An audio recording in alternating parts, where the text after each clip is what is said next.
E vamos embora, pessoal, passar para vocês as dicas deste domingo. E hoje a gente bateu uma hora de 55 lá no nosso grupo de especiais. Eu frequentemente recomendo vocês assinarem esse grupo porque é um grupo que vale muito a pena, cara. A gente acertou a de 30, 40, 50 duas vezes, né? 50, 55, agora a de 64, duas odds 101. Então, assim, a taxa de renovação desse grupo, pra vocês terem uma ideia, ficou em 97%. Quem entra praticamente não sai, sabe? E eu até deixo aqui algumas dicas de odds altas nos meus vídeos, mas é muito difícil eu colocar exatamente aquela que vai bater. Então, assim, para você não ficar frustrado de não estar pegando as cotações altas, cara, pega um grupo focado nisso, sabe? Um grupo que está voltado só para poder enviar e mandar a cotação alta. Então, se é o seu perfil, entra aí, link do primeiro comentário fixado, tá? Grupos especiais, minha em parceria com o Jonathan Daut, muito maneiro, beleza? A gente teve aqui um sábado bastante movimentado, né? Com algumas dicas boas que vieram tranquilas, outras nem tanto. A gente queria gols do Newcastle e eles acabaram não vindo. O Brighton menos 0,25 tomou um empate no último lance, mas a gente ganhou no menos 1 do City. O Sunderland e Tottenham a gente não fez nada. Fluminense Fortaleza, a dica de cantos veio. Ceará e Bragantino faltou um gol. Vitória Juventude veio, over cartões.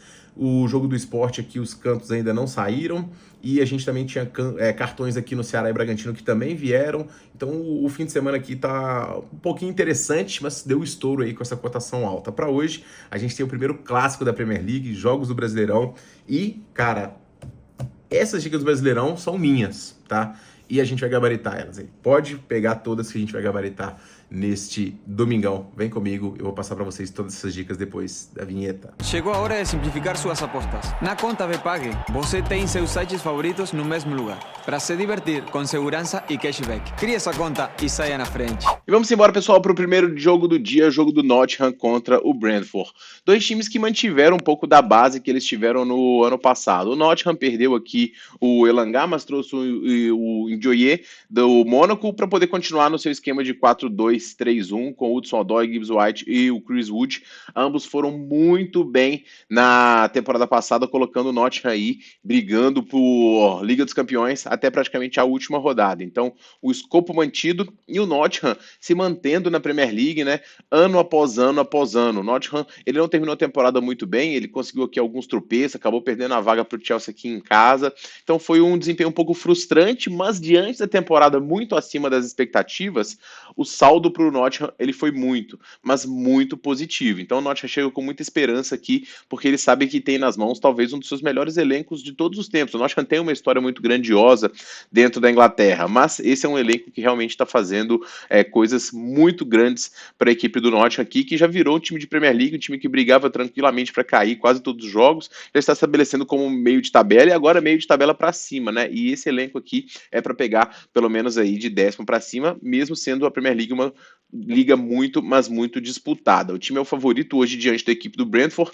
que eu tenho um pouquinho de dúvida em relação a essa temporada. O Brentford na temporada passada, ele já teve alguns problemas, muito por conta de lesão, foi um dos times mais acometidos por lesão nessa temporada, e para esse jogo aqui, ele já chega aqui com 3 baixas muito relevantes. A primeira delas, o Embolo, que foi negociado com o United, então essa peça aqui, ela já mina o que era um dos ataques mais produtivos, que era o ataque do Brentford, e era o que muitas vezes salvava essa equipe. Para poder piorar, o Isa está sendo negociado, a tendência é que saia também, então os 2 melhores jogadores ofensivos da equipe estão para poder ir embora. E o Shade, que chegou na temporada passada e começou a ter muitas partidas boas, ele acabou também se lesionando, então ele é dúvida para essa partida. Se o time tinha um ataque muito forte, uma defesa titubeante, essa defesa continuou e o ataque foi embora. Então o favoritismo aqui, ele vai realmente pro lado do Nottingham. Nesse jogo aqui, pessoal, eu vou pegar aqui o menos 0,25 do Nottingham. É uma equipe que chega um pouco mais pronta aqui na minha visão. O Brentford com esses problemas ofensivos, uma zaga que não me convence,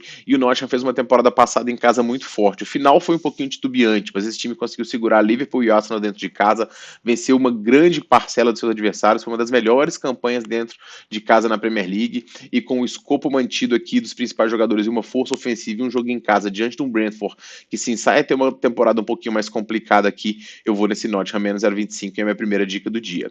No segundo jogo, pessoal, a gente tem o Chelsea aqui recebendo a equipe do Crystal Palace, e eu tô com uma expectativa muito boa aqui para este confronto. O Chelsea na temporada passada, ele conseguiu a sua classificação classificação para a Champions League com uma vitória diante do Nottingham, e foi aqui a engrenagem, né? Fez o Chelsea engrenar, porque depois disso ele pegou e ganhou a Conference League, foi para o Mundial de Clubes, venceu o Mundial de Clubes, então ele chega aqui com muita confiança.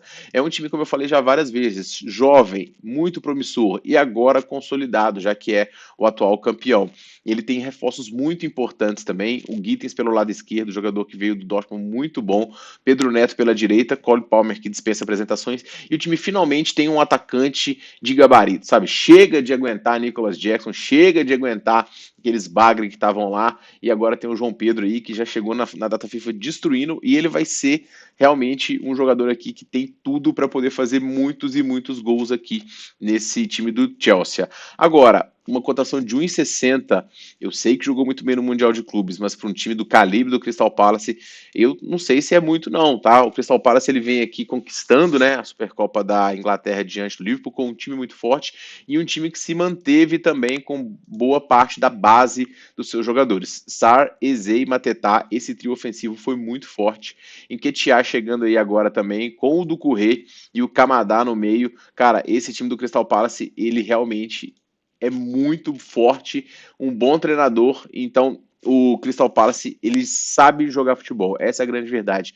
Independente do território, ele sabe trocar passes, criar e agredir ofensivamente. Não à toa, a média do time aqui, ela é super alta no mercado de gols, tá?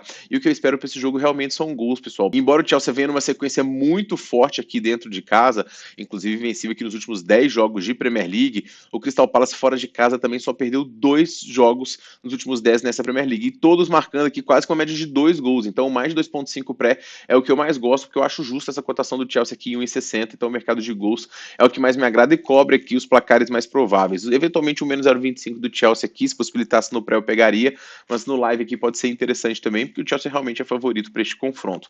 Para poder finalizar, pessoal, a Premier League, a gente tem aqui o primeiro clássico dessa temporada, que é o clássico entre Manchester United e o Arsenal. Eu acho que esse jogo vai ser um jogo realmente bom, tá? O United está com muitos reforços aqui para essa temporada e finalmente o Ruben Amorim vai ter tempo para poder treinar esse time.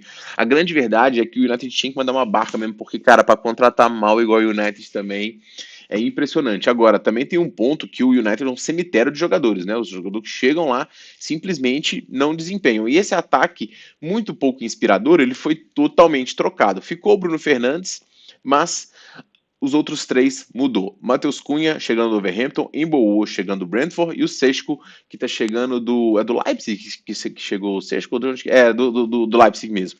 Fazia com o Open da dupla lá. E agora é um ataque bastante digno, cara. É bom lembrar que os times do Ruben Amorim tinham essa característica de marcar e marcar muitos gols. Então, assim, a expectativa de temporada para o United, ela é muito melhor, mas também a gente ainda não viu esse time jogar. Então, questão de entrosamento, chegada de muitos jogadores, demora um pouquinho de tempo para poder acertar. Do outro lado, a gente tem aqui um Arsenal que ele chega como muito favorito ao título para poder finalmente tirar essa sequência negativas e repetitiva, né, de vices-campeonatos do Arsenal. Quando o Arsenal parece que vai, ele não vai. E aqui ele fez uma mudança realmente para poder mudar o patamar, que é ter finalmente um centroavante de gabarito. Ele fez um movimento, buscou o Gyökeres, que era o atacante que todo mundo queria, e ele vem para poder fazer aqui história nesse Arsenal. Mais do que isso, a grande base do Arsenal mantida, com o Saka, com o Odegaard, com o Martinelli, e é um time que tem no banco jogadores de muito alto nível. A gente viu na temporada passada, o Arsenal caiu um pouco quando lesionou alguns jogadores, inclusive o Gabriel Jesus lesionado de novo, né? E agora o Arsenal supriu boa parte do seu elenco. Então eu acho que ele vai brigar muito, mas muito pelo título aqui nessa partida. Eu acho assim ele realmente ligeiro favorito, mas é um confronto que a gente não tem tanto parâmetro. A gente tem um parâmetro do Arsenal, mas esse United a gente ainda não viu jogar muito ainda. Pessoal, eu sei que os históricos dos jogos entre esses times aqui têm sido um pouco mais para poucos gols, mas eu vou buscar o mais de 1,5. São 2 ataques simplesmente absurdos, de muito gabarito, muito letais, que não precisam de tantas chances para poder converter, e eu quero mais de 1,5 ao vivo. Achei que a linha desse jogo ia vir um pouco mais alta. Tá no 2,5, acho que muito pelo histórico, mas pelas características das equipes aqui, eu acho que o mercado de gols é interessante, e o mais de 1,5 aqui em 80% dos jogos dos times tem boas chances, até porque o United pode tomar uns gols aí, porque ele gosta de entregar, então mais de 1,5 ao vivo aqui é o que eu mais gosto. Indo pro Brasileirão, pessoal, a gente tem aqui o Santos recebendo a equipe do Vasco. E o Santos, ele vem de uma vitória boa diante da equipe do Juventude, né? Foi uma vitória realmente bastante importante. E uma vitória fora de casa diante da equipe do Cruzeiro, que fez o Santos dar uma desgarrada aí dos times da zona de rebaixamento, abriu aqui 5 pontos e agora está numa situação muito mais confortável. O time do Santos ele tende a melhorar também, porque tem um bom conjunto de elenco. Elenco não, né? De time titular do Santos é forte. E a tendência é que renda um pouco mais, até porque também só tá no Brasileirão, então não tem muito o que fazer, dividir a atenção com outras competições, então consegue chegar inteiro fisicamente na imensa maioria dos jogos, o que por si só já é uma grande vantagem. Então o Santos em casa é tradicionalmente forte, com a presença do Neymar eleva muito o seu nível, o Guilherme que voltou jogando muito bem diante do Cruzeiro também, então o Santos ele tá bastante acertadinho para esse jogo aqui, né? Tem o Barreal que tá jogando bem também na equipe, enfim, o Santos ele é bastante competitivo e tende a fazer aqui um bom jogo diante do Vasco. O Vasco, por sua vez, chega aqui numa sequência já de 5 jogos sem vencer, uma campanha bastante complicada no Brasileiro, e embora as atuações do Vasco estejam tendo nível elevado, até mesmo de finalização, o time ele é limitado. Então, quando o time é limitado, ele é difícil de render mesmo, tá? O time hoje ainda vai ter a ausência do seu principal jogador e atacante, que é o Veguete, que está suspenso, então isso diminui ainda mais o poderio ofensivo. Menos 0,25 do Santos aqui está muito indicado. O Vasco, quando toma gol, ele costuma abrir-se muito, né? E o Santos em casa tende a pressionar muito e criar chances, eventualmente, o seu gol. Então, até mesmo se sair atrás, o Santos tem condições de reverter por conta de Neymar, e o Vasco não me traz confiança, principalmente nos jogos fora de casa aqui. É um time que já tomou alguns amassos fora dos seus domínios aqui, ó. Então a gente vai no Santos menos 0,25, que é o que eu mais gosto nessa partida. No jogo do Atlético e Grêmio, o Atlético ele tá doido para poder cair dessa Sul-Americana, né? Fazendo um esforço danado. Foi assim contra o Bucaramanga e foi assim contra o Godoy, porque, nossa, que partida pouco inspirador. O Galo não jogou, não criou, não chutou. Mas assim, o desnível técnico é tão grande que a hora que o Atlético quer, ele pega lá e vai e faz alguma coisa, sabe? O Atlético pegou, venceu por 2-1. E eu não tô com muita esperança não do Galo ir lá fora e segurar não, sabe? Eu acho que o Galo, ele tá focado na Copa do Brasil, porque eu acho que todos os times entenderam que eles têm chances de ganhar a Copa do Brasil, e isso vai fazer com que ele acabe. Parece, né, que ele quer desfocar um pouco da Copa Sul-Americana. Em termos de escalação, hoje o Lianco ele é uma ausência do time do Atlético, que está agora com o Renier, mais opções, com o Hulk também cotado para poder jogar, e dentro de casa o Atlético vai pegar o Grêmio. O Grêmio foi muito pressionado aqui para esse jogo, são 6 derrotas nos últimos 10 jogos fora, só uma vitória que foi diante do Juventude, que é um dos piores, se não o pior do campeonato no momento, inclusive está perdendo para o Vitória no momento que grava esse vídeo. O Grêmio não vai contar com o Batshuayi, que é o seu principal atacante, acabou de perder em casa para o Sport, a primeira vitória do Sport. A torcida atacou pedra no ônibus, então assim, o Grêmio, ele para mim, ele tá realmente em apuros aqui nessa competição, tá? O Atlético em casa ele é realmente favorito, só que o Galo gosta de se complicar em algumas partidas. Mas no Brasileirão, o Galo está invicto em casa nesse momento. Então, assim, ou a vitória do Atlético, você pode pegar, ou menos 0,25 do Galo ao vivo também pode pegar. São as duas dicas mais indicadas aqui. O Atlético tem boas condições de vencer um Grêmio que é muito fraco e vencer até com certa tranquilidade. O Grêmio sem o Batshuayi, os jogos que ele jogou sem, ele ficou totalmente nulo. Então, assim, o Galo em casa, diante do Grêmio, por mais que não seja o mais confiável, tem tudo para poder vencer aqui. E para bilhete, dupla chance do Galo, eu particularmente acho muito bom. Acho que dificilmente o Galo perde esse confronto. O Internacional recebe o Flamengo, o Internacional tende a poupar aqui alguns jogadores. O Internacional está com um mando de campo que não é tão forte. Os resultados recentes, eles nem são tão ruins, mas as atuações do Inter, elas preocupam. No próprio jogo de ida aqui, o Inter se contentou em perder só por 1-0, né, pro Flamengo, e eles estão envoltos em disputa de jogo da Copa Libertadores. O Inter já é eliminado da Copa do Brasil, então o Inter chega pressionado aqui, mas tende a mudar as escalações, pensou uma barca recente aqui, poupar até para poder chegar bem fisicamente, porque avançar na Libertadores é muito importante para o Internacional, e no Brasileirão o time sabe que ele não vai conseguir chegar, dificilmente disputar até alguma coisa de Libertadores também, então todo o foco realmente está no Brasileirão. Isso leva, obviamente, todas as atenções para o lado do Flamengo, que tem elenco para poder jogar 1, 2, 3 competições, e hoje tende a ter volta aí de jogadores importantes, mais oferta no lado ofensivo e criar boas chances. Mas o Flamengo também sabe que tem que dosar o lado físico, porque tem alguns jogadores que estão sentindo. Recentemente teve Ayrton Lucas e Alexandro como ausências no lado esquerdo, o próprio Arrascaeta ainda tratando dores no joelho, o Pedro já fica lesionado direto, o Bruno Henrique também voltou recentemente, De La Cruz, enfim, vários jogadores do Flamengo, o próprio Everton, então muitos jogadores desse time acabam pecando. Então eu acho que o Flamengo tem boas chances aqui de conseguir uma vitória, mas eu vou pegar aqui uma duplinha aqui que eu achei bem interessante, que é o dupla chance do Flamengo com menos de 3,5 gols. Então, eu acho que o Flamengo tem boas condições aqui de buscar pelo menos um empate. A gente tem até um 0-0 aqui, 1-1, 2-1 para o Flamengo, 2-0 Flamengo, até 3-0 aqui. Só não pode ser 3-1, que é um placar muito inesperado na minha visão. Nenhum dos últimos 10 jogos do Flamengo teve mais de 3,5 gols, assim como nenhum, só um, na verdade, do Inter teve mais de 3,5, que foi o jogo diante do Bragantino. Então, essa duplinha aqui achei muito boa. Se você quiser alguma coisa pré aqui, cara, acho que o menos 0,25 do Flamengo também é interessante, beleza? Para poder finalizar, a gente tem o Botafogo recebendo o Palmeiras e o Botafogo não resolveu a sua situação na Copa Libertadores, enquanto o Palmeiras já resolveu a sua situação. E isso implica em quê? No Davi Ancelotti dizer que vai mudar muito o time, que deve dar oportunidade para alguns jogadores. E o Botafogo já vem de um jogo diante do Cruzeiro, dentro de casa no Brasileirão, que ele não foi bem e foi muito pouco inspirado. Depois ele ganhou do Fortaleza e se recuperou, mas foi uma vitória que eu botei um asterisco por conta do Fortaleza ter tido um expulso. O jogo contra a LDU não foi muito intenso, e o Botafogo tem feito isso frequentemente. Ele faz o gol e para de jogar, senta em cima da vantagem, e, cara, se segurar 1-0 na altitude diante da LDU vai ser bastante complicado. Então, o Botafogo ele tá um pouquinho em apuros aqui, mas o fato é que tem um bom time. Agora, o Palmeiras, ele não vai se dar o luxo de poupar, porque ele já ganhou a vaga lá do Universitário 4-0. É impossível o Palmeiras perder essa vaga aqui para o Universitário. Então, o Palmeiras ele agora quer brigar pelo título novamente, diminuir essa distância para o Flamengo, e é bom lembrar que o Palmeiras tem um jogo a menos do que o Flamengo no momento, então a distância pode ser só de um ponto aqui, e o Palmeiras está se acertando com um elenco muito forte e cada vez mais opções.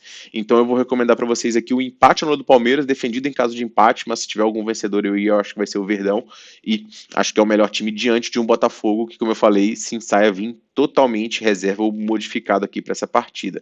Para poder finalizar, pessoal, eu vou fazer o padrão aqui que a gente faz nos jogos da Chape, né, que é pegar o menos 0,25 da Chapecoense nos jogos em casa, no campo sintético, onde o time tem se saído muito bem, vencendo aqui 7 dos últimos 10 confrontos com uma produtividade ofensiva muito boa, e embora o Paysandu venha numa sequência forte de 5 jogos de invencibilidade, a gente não pode lembrar que é o 19º colocado, pressionado em termos de bastidores, que dificilmente consegue segurar aqui a equipe da Chape. Então a Chape em casa com essa média de gols alta aqui diante da Chape, do Paysandu, metade da dica reembolsada aqui em caso de empate eu gosto bastante, tá? E vamos que vamos nessas dicas para domingão. Então esses são os meus palpites, pergunta você quais os seus, comente aqui. Obviamente, convidar vocês a participarem tanto do nosso grupo de especiais que a gente bateu a 55 que eu falei no início do vídeo, quanto as outras dicas de super odds e mais dicas lá no nosso grupo gratuito. Beleza, pessoal? A gente se vê aí muito em breve no próximo vídeo. Deixa o like, comente aqui. Metinha para hoje eu vou dobrar, hein? Eu quero 200 likes e 50 comentários, beleza? Vamos que vamos aí pra gente poder passar para vocês um excelente final de semana e um excelente dia de bets. A gente se vê no próximo vídeo, pessoal. Um forte abraço. Valeu!